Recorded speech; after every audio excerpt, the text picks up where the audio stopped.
আসসালামু আলাইকুম ওয়া রাহমাতুল্লাহি ওয়া বারাকাতুহু। প্রিয় শিক্ষার্থীবৃন্দ, আজকে আমরা শিখব ছোট হাতের আরবি হরফসমূহ। আমরা সকলে জানি আরবি হরফ 29টি। আরবি বড় হাতের হরফ 29টি এবং ছোট হাতের হরফও 29টি। এই ছোট হাতের আরবি হরফগুলো শেখার পূর্বে আমরা এবং আমাদের সকলের দুটি কায়দা বা নিয়ম বা পদ্ধতি জানতে হবে। এক নম্বর পদ্ধতি যে বিষয়টা সেটা হলো ছোট হরফ এটা শব্দ গঠন করার জন্য আসে। দুই নম্বর এই ছোট হাতের আরবি হরফের এটা তিনটি অবস্থা হয়। প্রথমে আমরা জানবো ছোট হাতের আরবি হরফ শব্দ গঠন করে কিভাবে। আমরা সকলেই জানি একাধিক হরফ মিলে শব্দ গঠন করে। একের অধিক হরফ মিলে দুইটা তিনটা চারটা মিলে একটা শব্দ গঠন হয়। এর উপরেও চারটার উপরেও মিলেও দেখা যায় শব্দ গঠন হয়। এখন আরবি শব্দ গঠন করার ক্ষেত্রে ছোট হাতের হরফটা খুব প্রয়োজন হয় এবং এই যে ছোট হাতের আরবি হরফ যে 29টি হরফ আছে, 29টি হরফের ভিতরে 22টি হরফ আছে যেগুলো ডান বাম উভয় দিক মিলে শব্দ গঠন করে। আবার 6টি হরফ আছে যেগুলো শুধু ডান পাশ মিলিত হয়ে শব্দ গঠন করে। আবার একটা হরফ আছে যেটা পৃথক হয়ে অর্থাৎ ডান বাম কোনো দিকে না মিলেই সে পৃথক হয়ে শব্দ গঠন করে। এখন যে 22টি হরফ ডান বাম উভয় দিকে মিলে শব্দ গঠিত হয় সেই 22টি হরফ হলো, আপনাদেরকে আমি মার্ক করে দেখাচ্ছি, এখানে দেখেন, বা তা সা জিম হা খ সিন শিন সদ বদ ত ওয়া আইন ওয়াইন ফা কফ কাফ লাম মিম নুন হা ইয়া। এছাড়া যে 6টি হরফ শুধু ডান দিকে মিলিত হয়ে শব্দ গঠিত হয় সে 6টি হরফ আপনাদেরকে মার্ক করে দেখিয়ে দিচ্ছি। দাল জাল র ঝা ওয়াও আলিফ, এই 6টি হরফ ডান দিকে মিলিত হয়ে শব্দ গঠন করে।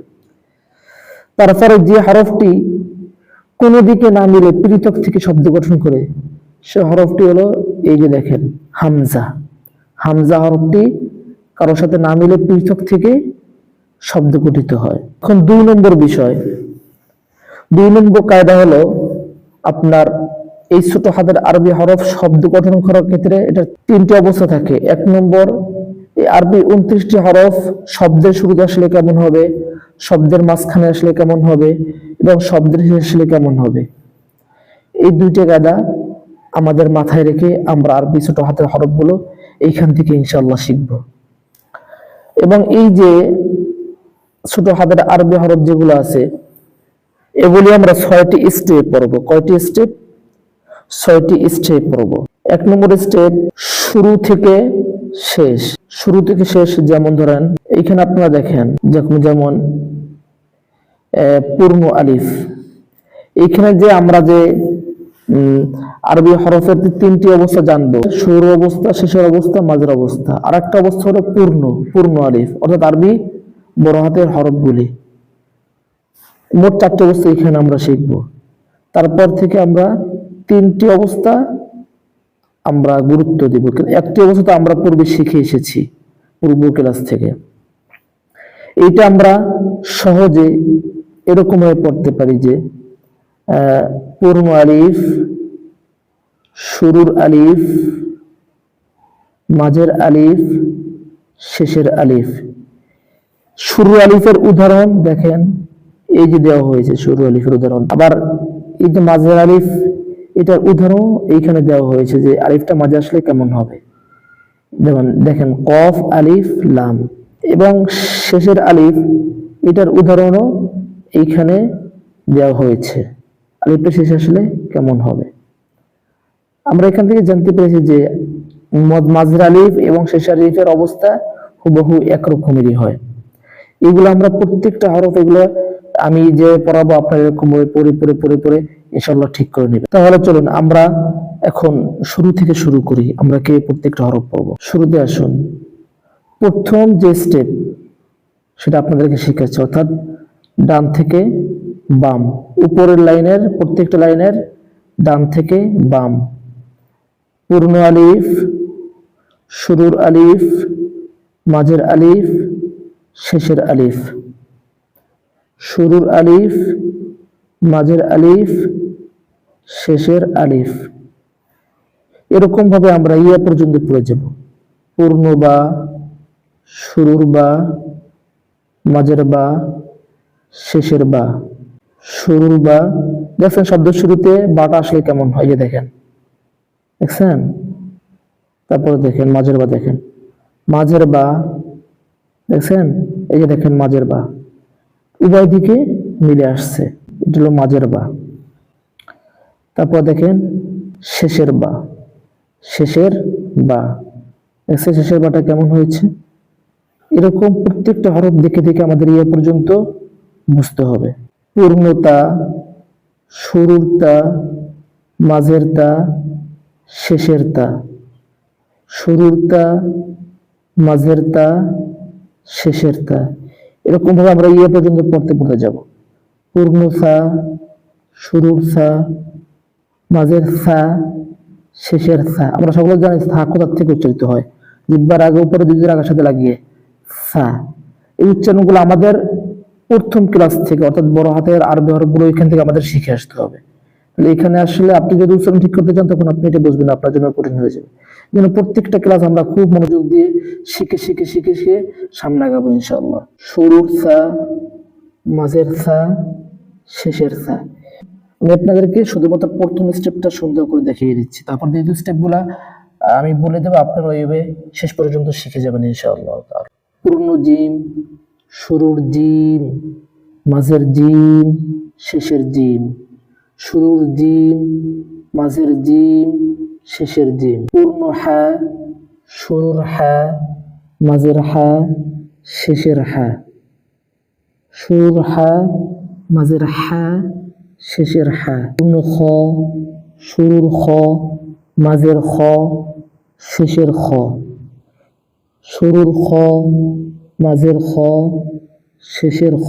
পূর্ণ দাল, শুরুর দাল, মাঝের দাল, শেষের দাল। শুরুর দাল, মাঝের দাল, শেষের দাল। পূর্ণ দাল, শুরুর দাল, মাঝের দাল, শেষের দাল। শুরুর দাল, মাঝের দাল, শেষের দাল। পূর্ণ র, শুরুর র, মাঝের র, শেষের র। শুরুর র, মাঝের র, শেষের র। পূর্ণ ঝা, শুরুর ঝা, মাঝের ঝা, শেষের ঝা। শুরুর ঝা, মাঝের ঝা, শেষের ঝা। পূর্ণ সিন, শুরুর সিন, মাঝের সিন শক্ত হবে, শেষের সিন। সিন আর সা, এটা ব্যবধান আমাদের বুঝতে হবে। শুরুর সিন, মাঝের সিন, শেষের সিন। পূর্ণ সিন, শুরুর সিন, মাঝের সিন, শেষের সিন। শুরুর সিন, মাঝের সিন, শেষের সিন। পূর্ণ সদ, শুরুর সদ, মাঝের সদ, শেষের সদ। শুরুর সদ, মাঝের সদ, শেষের সদ। পূর্ণ বদ, শুরুর বদ, মাঝের বদ, শেষের বদ। শুরুর বদ, মাঝের বদ, শেষের বদ। পূর্ণ ত, শুরুর ত, মাঝের ত, শেষের ত। শুরুর ত, মাঝের ত, শেষের ত। পূর্ণ ভ, শুরুর ভ, মাঝের ভ, শেষের ভ। শুরুর ভ, মাঝের ভ, শেষের ভ। পূর্ণ আইন, শুরুর আইন, মাঝের আইন, শেষের আইন। শুরুর আইন, মাঝের আইন, শেষের আইন। পূর্ণ গইন, শুরুর গইন, মাঝের গইন, শেষের গইন। শুরুর গইন, মাঝের গইন, শেষের গইন। পূর্ণ ফা, শুরুর ফা, মাঝের ফা, শেষের ফা। শুরুর ফা, মাঝের ফা, শেষের ফা। পূর্ণ কফ, শুরুর কফ, মাঝের কফ, শেষের কফ। শুরুর কফ, মাঝের কফ, শেষের কফ। পূর্ণ কাফ, শুরুর কাফ, মাঝের কাফ, শেষের কাফ। শুরুর কাফ, মাঝের কাফ, শেষের কাফ। পূর্ণ লাম, শুরুর লাম, মাঝের লাম, শেষের লাম। শুরুর লাম, মাঝের লাম, শেষের লাম। পূর্ণ মিম, শুরুর মিম, মাঝের মিম, শেষের মিম। শুরুর মিম, মাঝের মিম, শেষের মিম। পূর্ণ নুন, শুরুর নুন, মাঝের নুন, শেষের নুন। শুরুর নুন, মাঝের নুন, শেষের নুন। পূর্ণ ওয়াও, শুরুর ওয়াও, মাঝের ওয়াও, শেষের ওয়াও। শুরুর ওয়াও, মাঝের ওয়াও, শেষের ওয়াও। পূর্ণ হা, শুরুর হা, মাঝের হা, শেষের হা।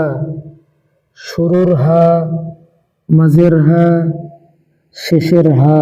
পূর্ণ হামজা, শুরুর হামজা, মাঝের হামজা, শেষের হামজা। শুরুর হামজা, মাঝের হামজা, শেষের হামজা। পূর্ণ ইয়া, শুরুর ইয়া, মাঝের ইয়া, শেষের ইয়া। শুরুর ইয়া, মাঝের ইয়া, শেষের ইয়া। এই যে আমরা প্রথম স্টেপ পড়লাম শুরু থেকে শেষ। এখন আমরা শিখব দ্বিতীয় স্টেপ। দ্বিতীয় স্টেপ হলো শেষ থেকে শুরু করবো ইনশাআল্লাহ। পূর্ণ ইয়া, শুরুর ইয়া, মাঝের ইয়া, শেষের ইয়া। শুরুর ইয়া, মাঝের ইয়া, শেষের ইয়া। পূর্ণ হামজা, শুরুর হামজা, মাঝের হামজা, শেষের হামজা। শুরুর হামজা, মাঝের হামজা, শেষের হামজা। এরকম ভাবে আমরা আলিফ পর্যন্ত পড়তে পড়তে যাবো ইনশাআল্লাহ প্রত্যেকটা লাইন। তারপর আমাদের তৃতীয় স্টেপ। তৃতীয় স্টেপ হলো প্রত্যেকটা লাইনের শেষ থেকে শুরু। যেমন উদাহরণস্বরূপ শেষের আলিফ, মাঝের আলিফ, শুরুর আলিফ। শেষের আলিফ, মাঝের আলিফ, শুরুর আলিফ, পূর্ণ আলিফ। তারপর দ্বিতীয় লাইন শেষের বা, মাঝের বা, শুরুর বা, শেষের বা, মাঝের বা, শুরুর বা, পূর্ণ বা। এরকম ভাবে আমরা ইয়া পর্যন্ত পড়ে যাব। তারপর হলো চতুর্থ স্টেপ। চতুর্থ স্টেপ হলো আপনার এই যে দেখেন দুই পাশে দুইটা ঘর, একটা হলো উদাহরণের ঘর, উদাহরণের ঘর, আর এই পাশের ঘরটা হলো আপনার ছোট হাতের আরবি হরফের পরিচয়ের ঘর। এই পরিচয় হরফগুলো আমরা আলাদা আলাদা করে পড়বো এবং উদাহরণের হরফগুলো আমরা আলাদা আলাদা করে পড়বো। উদাহরণস্বরূপ ধরেন পূর্ণ আলিফ, শুরুর আলিফ, মাঝের আলিফ, শেষের আলিফ। পূর্ণ বা, শুরুর বা, মাঝের বা, শেষের বা। পূর্ণতা, শুরুর তা, মাঝের তা, শেষের তা। এরকম ভাবে ইয়া পর্যন্ত পড়ে যাব। ইয়া পর্যন্ত হয়ে গেলে তারপর আমরা উদাহরণ পড়ব। শুরুর আলিফ, মাঝের আলিফ, শেষের আলিফ। শুরুর বা, মাঝের বা, শেষের বা। শুরুর তা, মাঝের তা, শেষের তা। এরকম ভাবে আমরা ইয়ে পর্যন্ত পড়ে যাব। অর্থাৎ আগে পরিচয় হরফ, হরফের পরিচয়গুলা, তারপরে উদাহরণগুলো ইয়ে পর্যন্ত। তারপর হলো পঞ্চম স্টেপ। পঞ্চম স্টেপ প্রত্যেকটা লাইনের উপর থেকে নিচ, যেরকম পূর্ণ আলিফ, পূর্ণ বা, পূর্ণতা, পূর্ণ সা, এরকম ভাবে ইয়া পর্যন্ত। হ্যাঁ, শুরুর আলিফ, শুরুর বা, শুরুর তা, শুরুর সা, শুরুর জিম শক্ত হবে, শুরুর হা, এরকম ভাবে ইয়া পর্যন্ত পড়ে যাবে প্রত্যেকটা লাইন। উদাহরণগুলো শুরুর আলিফ, শুরুর বা, শুরুর তা, শুরুর সা, এরকম ভাবে আমরা ইয়া পর্যন্ত ইনশাল্লাহ পড়ে যাবো উপর থেকে নিচ। ষষ্ঠ স্টেপ হইল নিচ থেকে উপর প্রত্যেকটা লাইনের, যেরকম পূর্ণ সিন, পূর্ণ ঝা, পূর্ণ র, পূর্ণ জাল, এরকম ভাবে আলিফ পর্যন্ত পূর্ণ আলিফ। শুরুর সিন, শুরুর ঝা, শুরুর র, শুরুর জাল, আলিফ পর্যন্ত। পরের পৃষ্ঠাও আমরা এরকম পড়ব, পূর্ণ ইয়া, পূর্ণ হামজা, পূর্ণ হা। উভয় পৃষ্ঠা আমরা নিচ থেকে উপর এরকম ভাবে ইনশাল্লাহ শিখে যাব। আশা করছি আপনি এই ক্লাসটা বুঝছেন, এবং এই ক্লাসটা আপনারা কতটুকু বুঝছেন এবং কিভাবে পড়ালে ভালো হবে, আমরা আমাদের অভিজ্ঞতা অনুযায়ী এভাবে পড়াচ্ছি, আলহামদুলিল্লাহ আমাদের প্রত্যেকটা ছাত্রই পরিপূর্ণ ফায়দা অর্জন করতে পারছে। এই জন্য আপনাদের কাছে অনুরোধ থাকবে, আশা করছি আপনারাও বিষয়টা বুঝবেন, আর যদি কোনো পরামর্শ থাকে ইনশাল্লাহ অবশ্যই পরামর্শ দিবেন, এবং ভালো মন্দ আমাদের এই ক্লাসটার ব্যাপারে ফিডব্যাক দিবেন, যাতে করে আমরা উৎসাহী হতে পারি আপনাদেরকে সুন্দরভাবে পড়ানোর জন্য, এবং আপনাদের পরামর্শ নিয়ে আমাদের এই প্ল্যাটফর্মটাকে যেন আরো সামনে এগিয়ে নিতে পারি, এবং উম্মার জন্য আমরা পরিপূর্ণ খেদমত করতে পারি। ইনশাল্লাহ আপনারা কমেন্ট বক্সে সুন্দর একটা গঠনমূলক কমেন্ট লিখে যাবেন এই ব্যাপারে। আল্লাহ পাক রব্বুল আলামিন সকলকে কবুল করুন, আমিন। পরের ক্লাসে আমাদের আরো সুন্দর সহজভাবে এই যে হরফগুলাকে আরো সুন্দর করে কিভাবে বোঝানো যায়, ইনশাল্লাহ খুব মজার আরেকটা ক্লাস আসতেছে, অবশ্যই সেই ক্লাসটা পরিপূর্ণ ইনশাল্লাহ আপনারা দেখবেন। আর বিশেষ করে আপনাদের এই যে আমরা যে হরফগুলো পড়িয়েছি যে পৃষ্ঠাগুলো দিয়া, এই পৃষ্ঠাগুলো ইনশাল্লাহ আপনারা কমেন্ট বক্সে পেয়ে যাবেন, অথবা আমাদের ফোন নাম্বার থাকবে, আপনারা এখানে যোগাযোগ করে অবশ্যই আমাদের এই যে শীটগুলা, হ্যাঁ হরফের শীটগুলো অবশ্যই নিয়ে নেবেন। আল্লাহ পাক রব্বুল আলামিন সকলকে কবুল করুন, আমিন।